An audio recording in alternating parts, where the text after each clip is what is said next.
কেমন আছেন সবাই? আশা করি ভালো আছেন। আজকের আমাদের যেই আপনার ইন্টারন্যাশনালের যে কনসেপ্টটা ছিল, বিভিন্ন ধরনের দেশ পরিচিতি, সেখানে আজকের একটা গুরুত্বপূর্ণ কন্টেন্ট হচ্ছে তুরস্ক। তো তুরস্ক নিয়ে আজকে ইন্টারন্যাশনালের যে ভিডিওটা বানিয়েছে, আশা করি আপনারা দেখেছেন। আজকে পত্রিকার ইন্টারন্যাশনালের যে রিভিউটা, সেখানে একটা গুরুত্বপূর্ণ পার্টই ছিল, মানে সবচেয়ে বড় পার্টটাই ছিল তুরস্ক নিয়ে।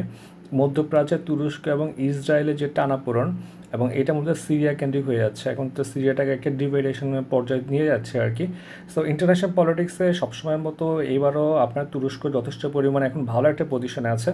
তো তুরস্ক যেহেতু ভালো একটা পজিশনে আছে, সো তুরস্ক আমাদের পরীক্ষার জন্য ইম্পর্ট্যান্ট। এবার ইন্টারন্যাশনাল পলিটিক্সে প্রচুর ইস্যু চলতেছে। হ্যাঁ, তো যেহেতু বেশি ইস্যু চলে, যে ইস্যুগুলো বাজারে চলমান থাকে, সেই ইস্যু থেকে মূলত প্রশ্ন আসে। সেক্ষেত্রে তুরস্ক একটা গুরুত্বপূর্ণ টপিক আমাদের জন্য, তবে কোশ্চেন সহজেই আসবে।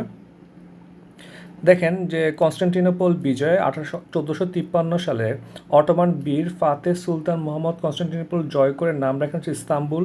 তারপর হচ্ছে তাহলে ইস্তাম্বুলের পূর্ব নামটাও হচ্ছে কনস্টান্টিনোপল। আশা করি আপনারা পারবেন, এর বেশি আমাদের লাগবে না। ঠিক আছে, তাহলে এটা হচ্ছে আপনার মূলত রোমান সাম্রাজ্য এবং বাইজেন্টাইন সাম্রাজ্যের রাজধানী। সো যদি বলে যে ইস্তাম্বুলের পূর্ব নাম কি, তারপর বাইজেন্টাইন সাম্রাজ্যের পূর্ব নাম কি, তাহলে উত্তর হবে কনস্টান্টিনোপল।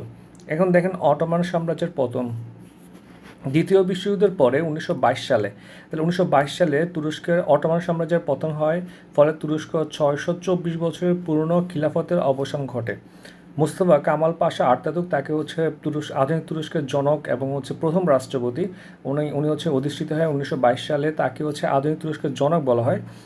এখন শেভার্স চুক্তি এবং এর ঠিক পাশাপাশি লুজান চুক্তি, এই দুইটা চুক্তি আমাদের জন্য খুব বেশি গুরুত্বপূর্ণ।